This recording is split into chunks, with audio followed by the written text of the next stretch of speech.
परम पूज्य जिन धर्म प्रभाविका वात्सल्य मूर्ति आर्यका रत्न 105 श्री सृष्टि भूषण माताजी सत्संग का 30वां वात्सल्यमय पावन वर्षायोग 2023। आयोजक श्री आदि सृष्टि वर्षायोग समिति मुरादाबाद। निवेदक सकल दिगंबर जैन समाज मुरादाबाद। प्रायोजक श्री आदि सृष्टि वर्षायोग समिति मुरादाबाद एवं सकल दिगंबर जैन समाज मुरादाबाद। भगवान आदिनाथ की आराधना की श्रृंखला में अनेकों भक्तामर किए गए। इस श्रृंखला में एक बार पुनः आयोजित आदि तीर्थंकर 1008 श्री आदिनाथ भगवान की 1008 विशापहार स्रोत महामंडल विधान के माध्यम से सर्व रोग शोक दरिद्र निवारक अद्वितीय महा आराधना परम पूज्य जिन धर्म प्रभाविका वात्सल्य मूर्ति आर्यका 105 श्री सृष्टि भूषण माता जी की मंगल प्रेरणा एवं आशीर्वाद व मंगल सानिध्य में आयोजित 1008 विधान की श्रृंखला में 1 दिवसीय, 11 दिवसीय या 108 दिवसीय विधान अपनी ओर से कराकर कीजिए प्रतिशत पुण्य का अर्जन। 1 दिवसीय विधान राशि मात्र 3100 रूपए, 11 दिवसीय 11,000 रूपए, 108 दिवसीय 1,11,000 रूपए। अपनी ओर से विधान करवाने का पुण्यार्जन करवाने वाले सौभाग्यशाली परिवारों को आयोजन समिति के द्वारा विधान में शुद्ध किए गए कलश प्रतीक चिन्ह स्वरूप भेंट किए जाएंगे। ऐसे पुण्य के कार्य में आप भी सहयोग कर अपने पुण्यों का उदय करें। एक परिवार हेतु या एक माह हेतु दान देकर संरक्षक बनने का अवसर प्राप्त करें। देर ना करें, आज ही संपर्क करें ऐसे पुण्यशाली कार्यों में सहयोग करने हेतु। दान देने हेतु संपर्क करें 93765 71002 या 93765 71003 एवं रसीद प्राप्त करने हेतु संपर्क करें 93765 71001। आपके द्वारा किया गया दान गरीब असहाय व्यक्तियों की सहायता में लगाया जाएगा। दान हेतु बैंक खाता विवरण सृष्टि मंगल सेवा समिति, bank name Punjab national bank, account number 0212 0001 011 77277, IFSC code PUNB 0021200। आपके द्वारा दिया गया दान आयकर की धारा 80G एवं 12A के अंतर्गत कर मुक्त रहेगा। आप भी अपनी चंचला लक्ष्मी का सदुपयोग कर पुण्य का लाभ अवश्य उठाएं।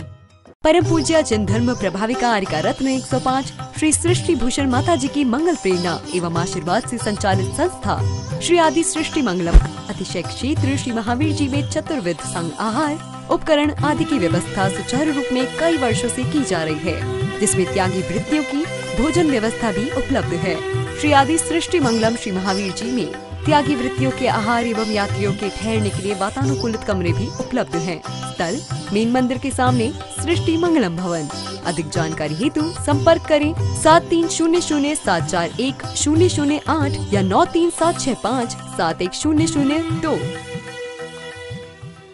ध्यान रखना, कमाते जिंदगी भर खाने का नंबर ही नहीं आ पाता।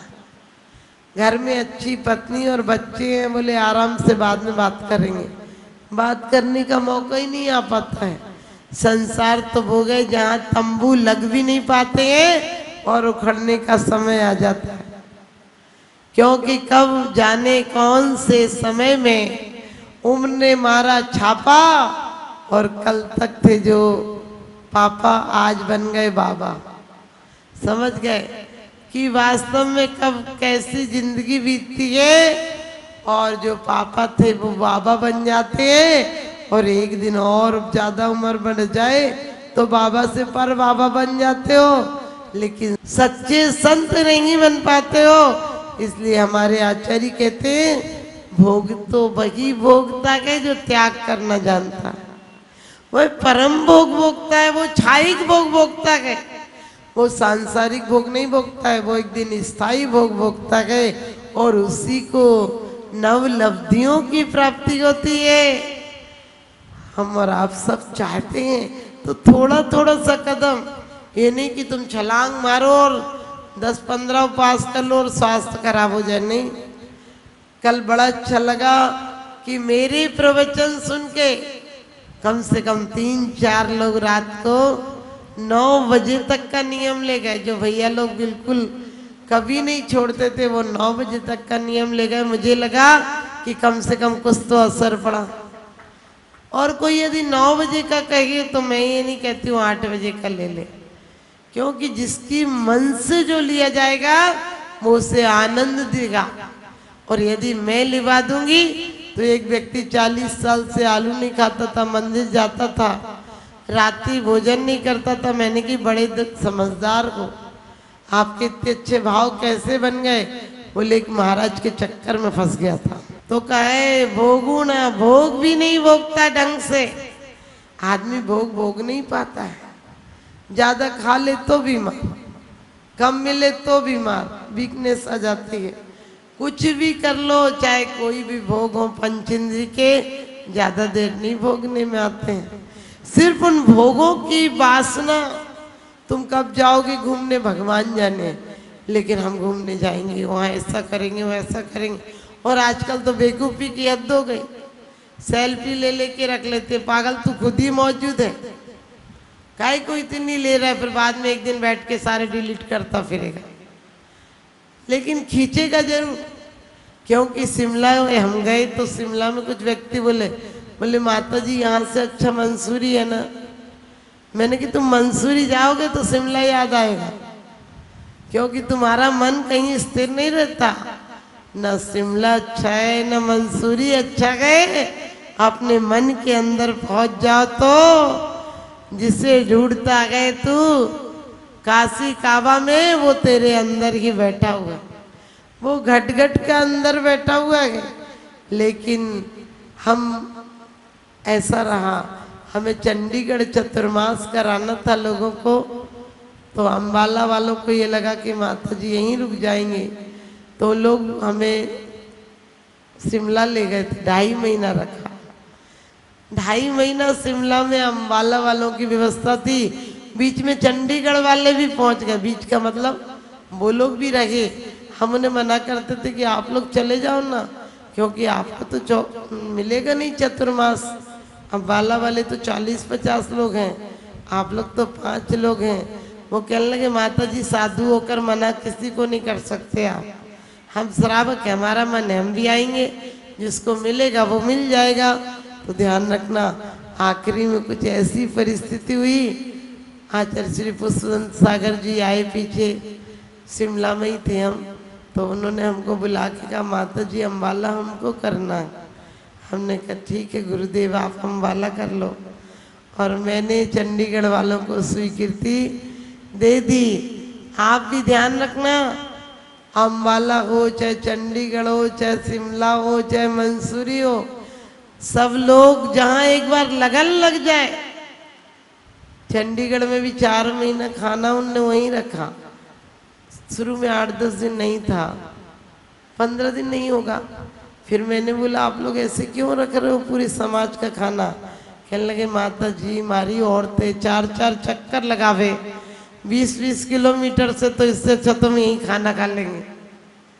आप समझ गए, वो लोग गाड़ियाँ भी चला लेती हैं। तो कहने लगे सुबह भी आती हैं 20 किलोमीटर, फिर 10-11 बजे आहार के बाद जाती हैं, फिर दिन में आती हैं, फिर शाम को जाती हैं, फिर शाम को भक्ति में आती हैं, फिर रात में जाती। कहने लगे इतने इतने चक्कर लगते हैं इनके, 100-125 किलोमीटर गाड़ियाँ चलती हैं, इससे अच्छा ये यहीं रह लें। हम लोग भी यहीं से सर्विस पे चले जाते हैं, फिर लौट के आते हैं तो खाना रहता तो यहीं खाना खा लेते हैं, और यहीं पर आराम से रात को 9-10 बजे हम लोग भी जाते हैं। तो आप ध्यान रखना, ये होता है आनंद मनाना। अभी तक हमें सिर्फ भोगों में आनंद आया है, आज तक हमने सच्चा आनंद नहीं देखा। तो कहते हैं उसके लिए क्या कहा है, बहिरप्पो सो पयंगो सो, वो बहिरात्मा है और वो पतंगे की तरह लोभ रूपी अग्नि में जलकर मरेगा। क्योंकि कहते हैं कुछ पतंगे परवाने, कुछ परवाने समा पर कुर्बान हुए हैं, कुछ परवाने समा पर कुर्बान हुए हैं, कुछ लोग मौत के मेहमान हुए हैं, कुछ समा पर परवाने कुर्बान हुए, कुछ लोग मौत के मेहमान हुए जो मिट गए धर्म की खातिर। वो भी कभी इंसान थे लेकिन आज इंसान से भगवान हुए हैं।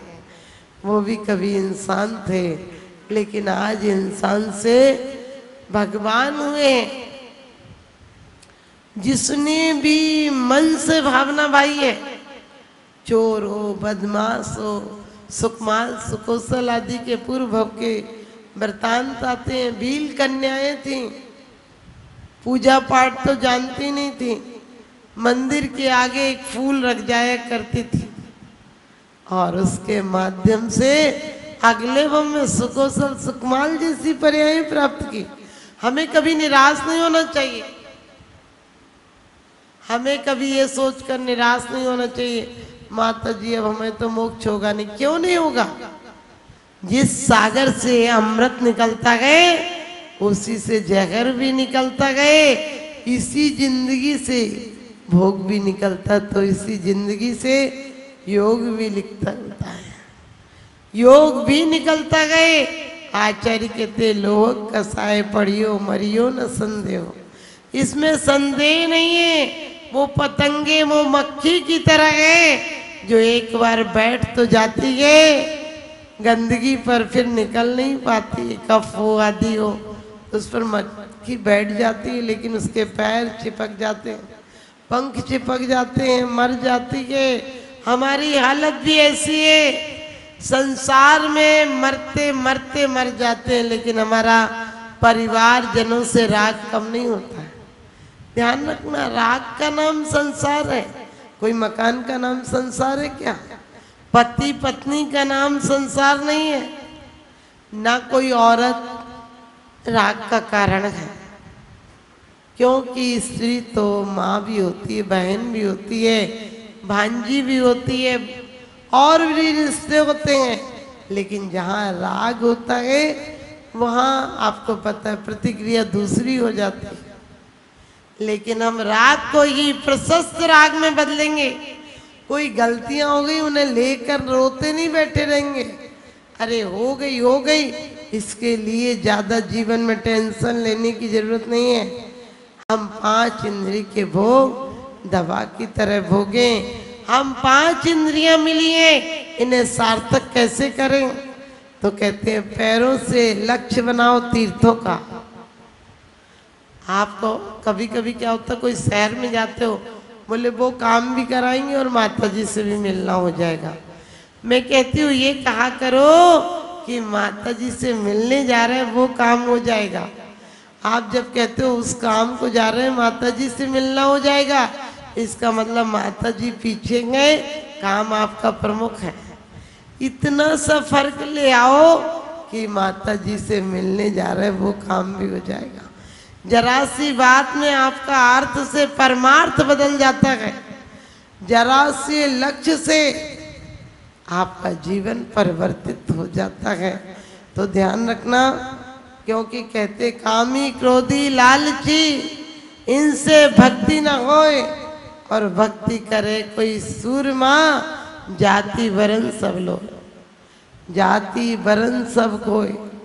क्योंकि भक्ति कामी क्रोधी लालची, हम कामी हैं, कामना करते स्पर्शन इंद्रिय और रसना इंद्रिय से। हम भोग भोगते नहीं है, योजनाएं बनाते हैं। और हम खाते तो कम है, खाने की भी योजना ज्यादा बनाते हो।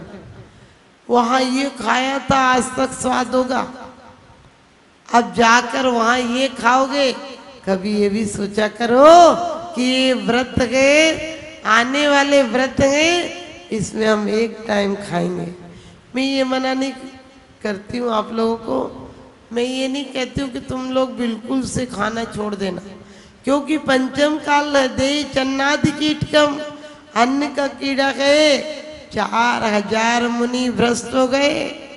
आदिनाथ भगवान के साथ में दीक्षा ली थी, वो तो ध्यान में बैठ गए, इन्हें आहार नहीं मिला, कोई जानता ही नहीं था परंपरा, और भूख से व्याकुल होकर उनने अन्य मतों को स्वीकार कर लिया।